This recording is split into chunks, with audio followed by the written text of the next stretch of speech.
Welcome to my YouTube channel. तो दोस्तों, आज के इस वीडियो में हम बात करेंगे कि जो हमारे दिसंबर 2024 में एग्ज़ाम हुए थे इग्नू एमएससी फिजिक्स के लिए फर्स्ट ईयर के, तो उसका जो क्वेश्चन पेपर था वो कैसा था। दोस्तों, अगर आप मेरे चैनल पर न्यू हो तो मैं आपकी जानकारी के लिए बता देता हूँ कि मैंने ऑलरेडी जो जून में एग्ज़ाम हुए थे, जून 2024 में फर्स्ट टाइम, उसके जो क्वेश्चन पेपर है उसका भी डिटेल्ड एनालिसिस कर कर चैनल पर डाला हुआ है। और इसी तरह सभी सब्जेक्ट्स के लिए आपकी प्रेपरेशन के लिए जो इम्पोर्टेंट टॉपिक्स है जो कि आपके ने एग्ज़ाम के लिए प्रिपेयर करने हैं, उसकी भी जो मैंने वीडियोस हैं बनाकर डाली हुई है, तो आप चैनल पर देख सकते हैं और उस हिसाब से अपनी प्रेपरेशन कर सकते हैं। तो दोस्तों, अभी हम जो हमारा दिसंबर 2024 के एग्ज़ाम हुए थे उसका जो एग्ज़ाम था, क्वेश्चन पेपर था, उसमें कौन कौन से क्वेश्चन आए थे, तो उसके बारे में हम बात करने जा रहे हैं। तो दोस्तों, जैसे कि आपको पता है कि जो हमारा MPH 002 और 003 सब्जेक्ट है, दोनों का क्वेश्चन पेपर आपको एक ही मिलता है, सेम। बट लेकिन आपने जो आंसर शीट्स है वो अलग अलग यूज़ करनी है। तो आपने जो भी आपके इन्विजिलेटर होंगे आपके रूम में, उनसे ये बात आपने पहले ही बात कर लेनी है और 2 आंसर शीट आपको लेनी होगी। टोटल दोस्तों टाइम इसका 3 घंटे का होता है और इसके मार्क्स कितने होते हैं, 50 मार्क्स होते हैं। दोनों 2-2 क्रेडिट के हमारे पेपर हैं, तो 4 क्रेडिट 4 क्रेडिट का ये हमारा दोनों सब्जेक्ट बन जाते हैं, और जिसके लिए आपको टोटल 3 घंटे का समय मिलेगा। तो फिर हर एक सब्जेक्ट के लिए, जैसे कि क्लासिकल मैकेनिक्स 1 है उसके लिए भी आपको 1.5 घंटा मिलेगा, और इलेक्ट्रोमैग्नेटिक थ्योरी उसके लिए भी आपको 1.5 घंटा मिलेगा। दोस्तों, कुछ इंस्ट्रक्शंस हैं जो हम बात कर लेते हैं। तो फर्स्ट इंस्ट्रक्शन क्या है, students registered for both MPH 002 and 003 courses should answer both the question paper in 2 separate answer books. तो दोस्तों, ये मस्ट आपने ध्यान रखना है कि आपने जो दोनों जो आंसर्स हैं दोनों पेपर के 2 डिफरेंट आंसर शीट पर लिखने हैं। तो वो आपकी चॉइस है, आप पहले चाहे इलेक्ट्रोमैग्नेटिक थ्योरी का पेपर स्टार्ट कर लो, चाहे क्लासिकल मैकेनिक्स का स्टार्ट कर लो, वो आपकी मर्जी है। लेकिन फिर आपने दूसरी आंसर शीट लेकर उस पर अपना दूसरा पेपर करना होगा। और सेकंड पॉइंट में उसने दोस्तों क्या लिखा है, students who have registered for any of MPH 002 should answer the relevant question paper after entering their enrolment number, course code, course title on the answer book. तो दोस्तों, अगर किसी भाई ने सिर्फ MPH 2 और MPH 3 दोनों में से कोई एक पेपर फिल करा है, तो वो वाला उसने वही क्वेश्चन पेपर अपना सॉल्व करना है जिसका उसने पर्टिकुलर फॉर्म फिल किया है। तो जैसे ही आप अपनी आंसर शीट का फ्रंट पेज भरोगे तो उस पर बड़े ही ध्यान से अपना जो भी कोर्स कोड है, कोर्स टाइटल है, उसको बड़े ही ध्यान से आपने लिखना होगा। तो दोस्तों, ये आपकी इंस्ट्रक्शंस थी। तो आप जैसे भी आप अपना पेपर कोई भी सॉल्व करना चाहो, चाहे क्लासिकल मैकेनिक्स 1 का, चाहे इलेक्ट्रोमैग्नेटिक थ्योरी का, तो दोनों के लिए आपको 2 डिफरेंट आंसर शीट यूज़ करनी होगी। तो चलिए दोस्तों, अभी हम स्टार्ट करते हैं। अभी जो हमारा क्लासिकल मैकेनिक्स 1 का पेपर था पार्ट ए, उसमें कौन कौन से क्वेश्चन आए थे उसके बारे में हम बात करने जा रहे हैं। तो दोस्तों, जैसे कि आप देख सकते हो, इसने पहले भी मेंशन किया है कि आपको 1.5 घंटे का समय मिलेगा, और इसके मैक्सिमम मार्क्स कितने होंगे, 25 में आपके जो पासिंग मार्क्स रहने वाले वो कितने रहेंगे, 10। तो आपने 25 मार्क्स में से कम 10 मार्क्स को स्कोर करने ही पड़ेंगे, तो आपका ये पेपर क्लियर होगा। तो सभी क्वेश्चन दोस्तों कंपलसरी है उसने बताया, लेकिन जहाँ भी इंटरनल चॉइस आपको दी होगी वो आप उसको यूज़ कर सकते हो, ठीक है। तो जल्दी चलिए दोस्तों, हम शुरू करते हैं हमारे फर्स्ट क्वेश्चन से। जो हमारा फर्स्ट क्वेश्चन है, इसमें आप देख सकते हैं A और B 2 पार्ट हैं। इसमें से हमने क्या करना है, ओनली 1 पार्ट सॉल्व करना है, और इसके लिए आपको कितने मार्क्स मिलेंगे, 5 मार्क्स। तो 5 मार्क्स का आपका एक क्वेश्चन है फर्स्ट क्वेश्चन, जिसमें आपको 2 पार्ट दिए गए हैं, A और B पार्ट, और जिसमें से आपने कोई एक पार्ट सॉल्व करना है। तो दोस्तों, सबसे पहले हम पहले क्वेश्चन की बात करते हैं। पहला क्वेश्चन क्या है, ए particle of mass m travelling with speed u undergoes N elastic collision. तो इलास्टिक कोलिजन वाली दोस्तों प्रॉब्लम है। दोस्तों, आगे बढ़ने से पहले मैं बता दूं कि जो हमारा जून 2024 में एग्ज़ाम हुआ था उसमें भी बिल्कुल सेम जो हमारा इलास्टिक कोलिजन वाला एक क्वेश्चन आया था। तो इस तरह आप देख सकते हैं कि जून में भी और दिसंबर में भी दोनों क्वेश्चन पेपर में एक इलास्टिक कोलिजन से रिलेटेड आपका एक क्वेश्चन आया है, जिसमें आपको पता होता है कि आपने दो लॉज यूज़ करने होते हैं, conservation of momentum and conservation of energy. तो वो वाला आपने कॉन्सेप्ट यूज कर आपने जो भी रिलेशन है उसको फाइंड आउट करना होगा और फिर वैल्यूज़ पुट करके अपनी जो भी उसने आइडेंटिटी पूछी है उसको कैलकुलेट करना होगा। तो इसलिए आपको ये कोलिजन वाला जो कॉन्सेप्ट है उसको बड़े ही ध्यान से आपने करना होगा, क्योंकि इसमें से आपको एक क्वेश्चन एग्जाम में पूछा जाएगा। तो उसने क्या पूछा, उसने दिया है कि ये एक पार्टिकल है जिसका मास m है, उसकी जो स्पीड है वो कितनी गई है, जू दी गई है। तो फिर वो उसकी इलास्टिक कोलिजन होती है किसके साथ, with the particle of mass 9m which is initially at rest.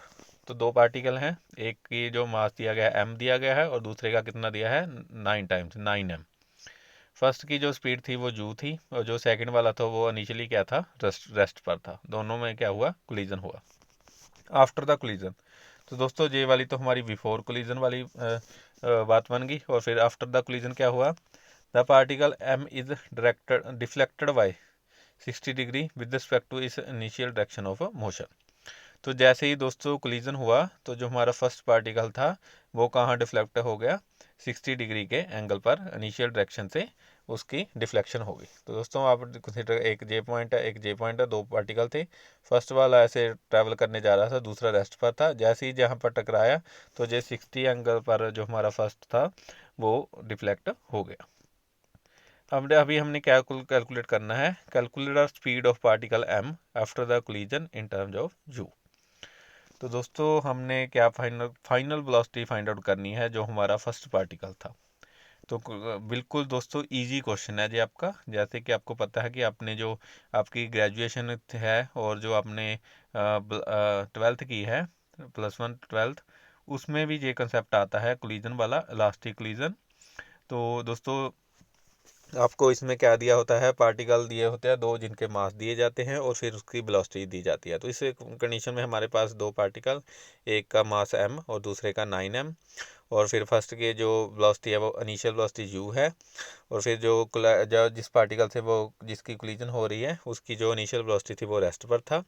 Collision के बाद क्या हुआ कि पार्टिकल जो फर्स्ट वाला था उसकी डिफ्लेक्शन होगी कितने एंगल पर, 60 डिग्री के पर।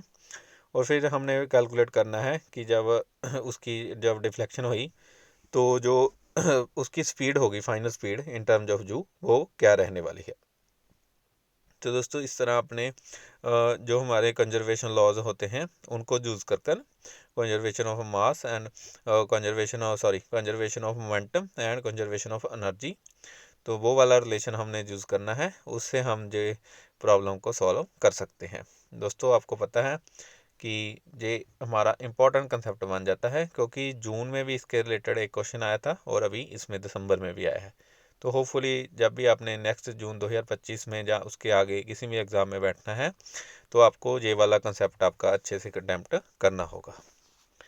तो दोस्तों ये मुझे लगता है कि ये एक सिंपल क्वेश्चन है। चलिए बढ़ते हैं हम इसके बी पार्ट की ओर। दोस्तों आपको पता है आपने इसमें से एक क्वेश्चन अटेम्प्ट करना है ए और बी में से। तो बी पार्ट जो हमारा क्या रहने वाला है, ये भी हमारा 5 मार्क्स का रहने वाला है। इसमें क्या दिया गया है, state D'Alembert's principle, using it determine the equation of motion for an Atwood's machine with mass m and 2m। दोस्तों डी लैम्बर्ट्स प्रिंसिपल जो हमारा होता है उसको आपने डिफाइन करना है कि वो क्या होता है। इसको हमने यूज़ कर फिर हमने जो हमारी एटवुड मशीन होती है, जिसके एटवुड मशीन बेसिकली क्या होता है दोस्तों, दो हमारे पास मास लटकाए होते हैं एक पुली के थ्रू स्टिंग से। तो पुली के जैसे जैसे कि एक तरफ मास m है दूसरी तरफ 2m है, तो एक पुली के थ्रू उसको लटकाया गया है दोनों मासेस को। तो इसके लिए हमने जो इक्वेशन ऑफ मोशन है उसको हमने ड्राइव करना है, किससे, डी एलम्बर्ट्स प्रिंसिपल को यूज़ कर। दोस्तों जैसे कि पता है कि ये हमारा एक नेमिंग कंसेप्ट है बेसिकली, डी लैम्बर्ट्स प्रिंसिपल। मैंने इंपॉर्टेंट टॉपिक्स में भी इसके बारे में बात की है, तो ये भी हमारा एक इंपॉर्टेंट टॉपिक्स बन जाता है और ये भी हमारे लिए 5 मार्क्स का क्वेश्चन रहने वाला है। तो दोस्तों अगर मैं बात करूँ कि जो हमारा फर्स्ट क्वेश्चन है उसके दोनों ही पार्ट, ए और बी पार्ट, बहुत ही ईजी पार्ट है। इसमें से आप कम से कम 5 में से 3.5-4 मार्क्स बड़ी ही आसानी से सिक्योर कर सकते हैं। और अगर आपने अच्छा आंसर दिया तो फिर आप 5 में से 5 मार्क्स भी स्कोर कर सकते हो। ठीक है दोस्तों, तो मुझे लगता है कि ये जो हमारा फर्स्ट क्वेश्चन है इसके दोनों ही पार्ट सिंपल है। आप दोनों में से कोई भी पार्ट अपना जो भी आपने प्रिपेयर किया है उसको बड़े ही ध्यान से इसको सॉल्व कर सकते हैं। तो ये सिंपल क्वेश्चन है हमारा फर्स्ट वन। तो चलिए हम बढ़ते हैं सेकंड क्वेश्चन की ओर। तो जो हमारा दोस्तों सेकंड है उसमें भी सेम कंडीशन है, अटेम्प्ट एनी वन पार्ट, और ये भी हमारा कितने मार्क्स का रहेगा, 5 मार्क्स का रहेगा। दोस्तों इसमें भी आप देख सकते हैं उसने 2 क्वेश्चन हमसे पूछे हैं, ए और बी पार्ट, दोनों ही 5-5 के हैं। इसमें से आप कोई भी अपना कर सकते हो। तो क्या है हमारा सेकंड का A part, consider a particle of mass m falling freely under gravity near the surface of earth, obtain Lagrange's equation of motion। तो दोस्तों जैसे कि मैंने इम्पोर्टेंट टॉपिक्स में बात की कि आपको किसी एक कंडीशन के लिए जो हमारी Lagrange's इक्वेशन ऑफ मोशन है उसके रिलेटेड क्वेश्चन आना ही आना है। तो आपकी बुक में दोस्तों जितने भी ऐसी प्रॉब्लम दी गई हैं जहां आपने Lagrangian फाइंड आउट करना है, Lagrange's इक्वेशन ऑफ मोशन आपने ड्राइव करनी है, तो सभी क्वेश्चंस की आप अच्छे से प्रैक्टिस करें। लास्ट टाइम जून 2024 वाले पेपर में भी इससे रिलेटेड क्वेश्चन आए थे, और जो रिसेंटली दिसंबर 2024 में एग्ज़ाम हुए हैं उसमें भी ऐसा ही क्वेश्चन आपके पास आया है। तो दोस्तों ये आपका एक इम्पॉर्टेंट कंसेप्ट है, इम्पॉर्टेंट टॉपिक है, इसमें से भी आपको 100% एक क्वेश्चन आना ही आना है। तो इस कंडीशन में हमारे पास क्या दिया गया है कि ये एक पार्टिकल है जिसका मास m है, वो अंडर ग्रेविटी के इन्फ्लुएंस में near the surface of earth freely fall कर रहा है। उसकी हमने जो इक्वेशन ऑफ मोशन है, Lagrange's इक्वेशन ऑफ मोशन, उसको हमने ड्राइव करना है। तो दोस्तों ये हमारा एक इम्पोर्टेंट टॉपिक रहेगा। चलिए हम बात करते हैं इसके बी पार्ट की। बी पार्ट में उसने क्या दिया गया है, हमें एक कंडीशन दे दी ये वाली, show that the differential equation of N orbit for a particle of mass m in A centre force is this one, where u is equal to 1 by r. Fr is force of function of r, L is the angular momentum। तो दोस्तों ये हमारे पास basically differential equation for orbit वाली condition है। जहां हम देखते हैं ना कैप्लर्स लॉ वाले हमारे पास टॉपिक आता है, उस टॉपिक से ये हमारा एक क्वेश्चन आया है। दोस्तों आपने देखा होगा कि जो हमारा कैप्लर्स लॉ वाला प्रॉब्लम है, equation of for an orbit, उसमें जो टॉपिक है वो कंसेप्ट काफ़ी ज़्यादा लॉन्ग है, काफ़ी ज़्यादा लेंथी है। तो उसमें से जहाँ तो पूरा 10 मार्क्स का क्वेश्चन बन सकता था, या फिर क्या हो सकता था कि उसमें उसने 5 मार्क्स का डिवाइड कर दिया क्वेश्चन, मतलब उसका कुछ पार्ट उसने पहले ही कंडीशन दे दी, फिर उसके आगे हमने जो सोल्यूशन है उसको फाइंड आउट करना है। तो इसी तरह उसने दोस्तों जो हमारे स्टार्टिंग कंडीशन दे दी, इस इक्वेशन को यूज़ कर कर हमने जो हमारी सेंट्रल फोर्सेस होती हैं, सेंट्रल फोर्सेस के रिलेटेड जो हमारा टॉपिक है उसको हमने क्वेश्चन को सॉल्व करना है। तो दोस्तों अगर मैं बात करूं कि जो हमारा सेकंड क्वेश्चन है उसमें ए और बी पार्ट में, तो मुझे लगता है कि जो हमारा ए पार्ट है वो आपका इजी रहने वाला है बी पार्ट की बजाय। बी पार्ट में आपको काफ़ी ज़्यादा डेरिवेशन करनी पड़ेगी, कुछ कंसेप्ट आपको याद भी रखने पड़ेंगे और इसकी डेरिवेशन भी लेंथी पड़ जाएगी। लेकिन मुझे लगता है जो ए पार्ट है वो बहुत ईजी है, और ए पार्ट को आप बड़ी ही आसानी से सॉल्व कर सकते हो। चलिए हम बढ़ते हैं अभी नेक्स्ट हमारे थर्ड क्वेश्चन की ओर। थर्ड क्वेश्चन में भी दोस्तों हमने अटेम्प्ट एनी वन पार्ट, एक पार्ट को हमने सॉल्व करना है, और ये भी हमारा 5 मार्क्स का क्वेश्चन रहने वाला है।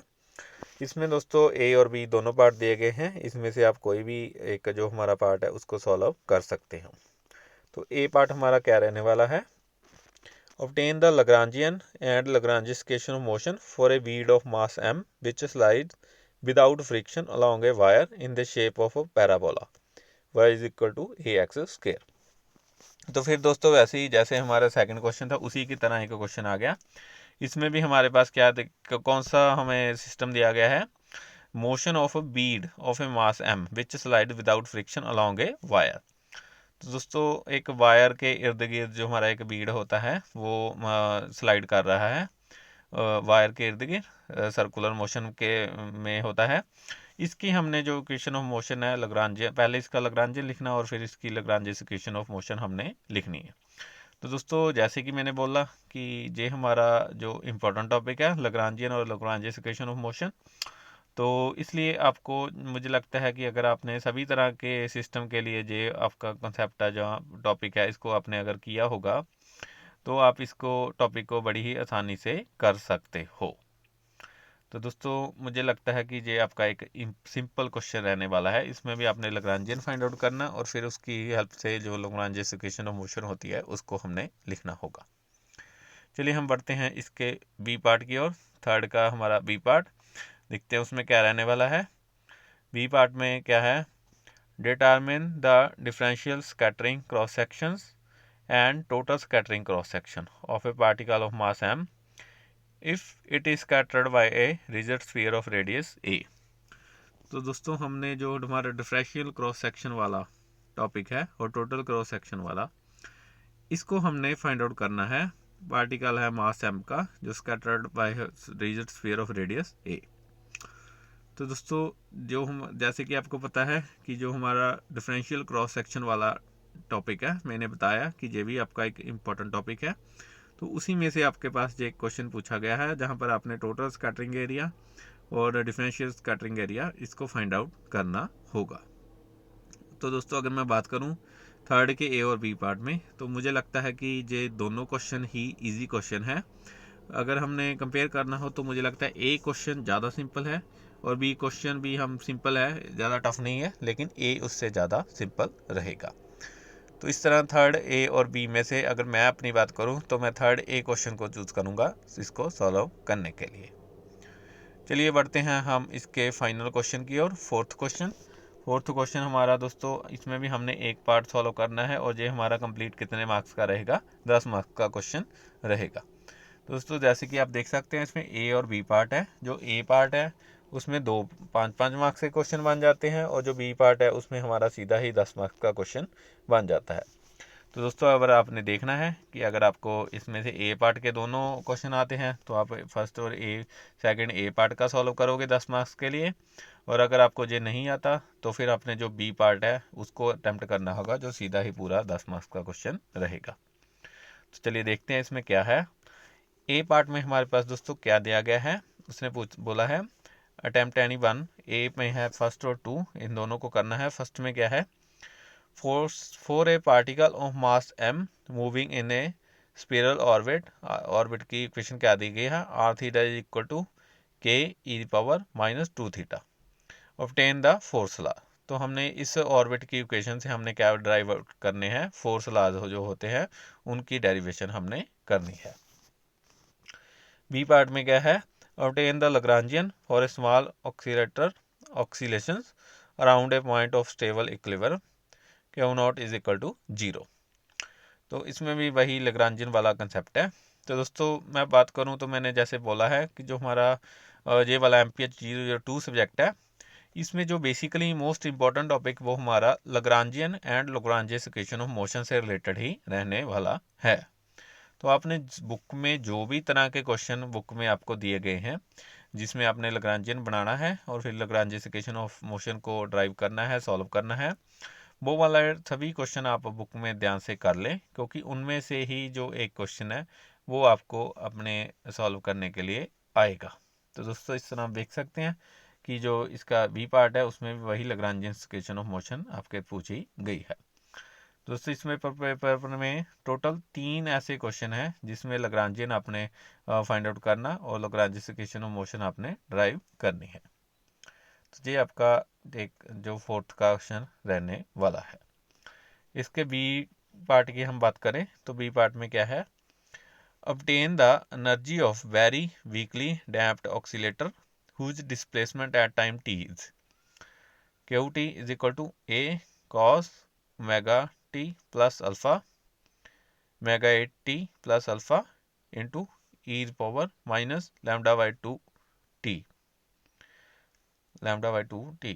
तो ये हमारे पास डिस्प्लेसमेंट दी गई है। डिस्प्लेसमेंट की इक्वेशन उसने लैम्डा ए की वैल्यू हमें दी गई है। लैम्डा क्या है, नेचुरल फ्रिक्वेंसी, सॉरी ओमेगा की वैल्यू उसने दी गई है। ओमेगा हमारे पास क्या है, नेचुरल फ्रिक्वेंसी, और फिर लैम्डा का रिलेशन दिया गया है जिसमें v/m, v क्या है damping coefficient, a and alpha are some constants, m is mass of oscillator. हमने क्या फाइंड आउट करना है, एनर्जी फाइंड आउट करनी है, obtain the energy of a very weekly damped oscillator. तो दोस्तों जो हमारा सिंपल हार्मोनिक ऑक्सीलेटर SHM वाला टॉपिक है, ये उसमें से एक क्वेश्चन आया है, आपको सीधा 10 मार्क्स का क्वेश्चन रहेगा।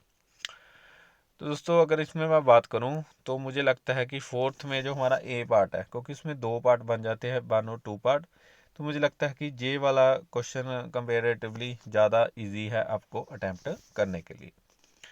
तो इस तरह दोस्तों आप देख सकते हैं कि जो हमारा क्लासिकल मैकेनिक्स 1 का क्वेश्चन पेपर है उसमें बेसिकली आपको 1.5 घंटे में 4 क्वेश्चन सॉल्व करने हैं। 4 में से आपको 3 क्वेश्चन तो 5-5 मार्क्स के रहेंगे और एक जो आपका क्वेश्चन है वो आपका 10 मार्क्स का रहेगा। और जो हमारे 5-5 मार्क्स वाले क्वेश्चन हैं दोस्तों, अगर मैं बात करूं आपने अपने, क्योंकि आपको समय का भी ध्यान रखना होगा, जो आपको समय दिया गया है 90 मिनट, उसमें ही आपको जो आपका जो पूरा पेपर है वो आपको सॉल्व करना होगा, अटेम्प्ट करना होगा। तो आप ऐसा कर सकते हैं कि जो 5-5 मार्क्स वाले क्वेश्चन है उनको सॉल्व करने के लिए आप 20-20 मिनट का समय ले सकते हैं। तो 20-20-20 मतलब 60 मिनट में आप जो 3 क्वेश्चन है जो आपके, उसको आप आसानी से सॉल्व कर सकते हैं। और फिर अब बात आती है हमारे 10 मार्क्स वाले क्वेश्चन की, कि जो हमारा 10 मार्क्स का लास्ट क्वेश्चन है उसको आप आखिरी आधे घंटे में 30 मिनट में आप उसको कर सकते हैं। तो इस तरह दोस्तों आपका जो मेरे हिसाब से आपकी टाइमिंग रहेगी क्वेश्चंस को अटेम्प्ट करने के लिए। 3 क्वेश्चन जो हमारे 5-5 मिनट के हैं, 5-5 मार्क्स के हैं, उसको आप 20-20 मिनट में सॉल्व करोगे तो 1 घंटे में आपके वो तीनों क्वेश्चन हो जाएंगे। और फिर जो लास्ट वाला क्वेश्चन है उसको आप आधे घंटे में कर सकते हो। तो 1.5 घंटे में आप 4 क्वेश्चन अटेम्प्ट कर सकते हो।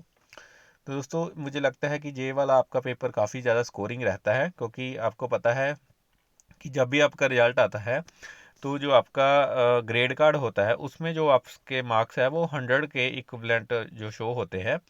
जैसे कि ये आपका 25 मार्क्स का क्वेश्चन है, अगर आप इसमें 20 मार्क्स भी ले लेते हो, 20 मार्क्स आउट ऑफ 25, तो 25 में से अगर 20 मार्क्स आपने लिए तो आपके जो ग्रेड कार्ड है उसमें आपके जो मार्क्स शो होंगे वो 80 मार्क्स शो होंगे, कितने में से, 100 में से। तो 20 मार्क्स है आपके 25 में से, ठीक है दोस्तों। 20 मार्क्स आपने लिए 25 में से और फिर आपके 80 मार्क्स आपने लिए 100 में से। तो इस तरह दोस्तों आपने जब आपका फाइनल रिजल्ट कैलकुलेट होगा, क्योंकि आपके जो थ्योरी पेपर के मार्क्स होते हैं वो 70% से काउंट होने हैं और जो आपके असाइनमेंट है वो 30% से काउंट होने हैं। तो फिर आप देखोगे कि 70 में से आपके काफ़ी ज़्यादा अच्छे मार्क्स इस पेपर में आ जाएंगे। तो दोस्तों इस तरह आपने इस पेपर की तैयारी करनी है। आपको इस जो बुक है हमारी क्लासिकल मैकेनिक्स 1 की, इसके जो इम्पोर्टेंट टॉपिक्स हैं एग्ज़ाम से रिलेटेड वो आपको मेरे चैनल पर मिल जाएंगे। आप उन वीडियो को देखकर तैयारी कर सकते हैं। और साथ ही साथ मैंने जो जून में हमारा 2024 में एग्ज़ाम हुआ था उसको भी मैंने, उसका भी डिटेल्ड बात की है उसमें के बारे में, वो भी आप वीडियो देख सकते हैं और जे वाला पेपर भी आप सॉल्व कर सकते हैं। और साथ ही साथ जो असाइनमेंट्स आपको आई हैं उनके क्वेश्चन भी आप प्रिपेयर कर सकते हो। तो दोस्तों इस तरह अगर आप प्रिपरेशन करोगे तो आपके जो मार्क्स है वो काफ़ी ज़्यादा अच्छे आएंगे। तो वीडियो में जुड़ने के लिए धन्यवाद दोस्तों। होपफुली आपको वीडियो पसंद आया होगा, तो लाइक कीजिए, शेयर कीजिए और सब्सक्राइब कीजिए। धन्यवाद।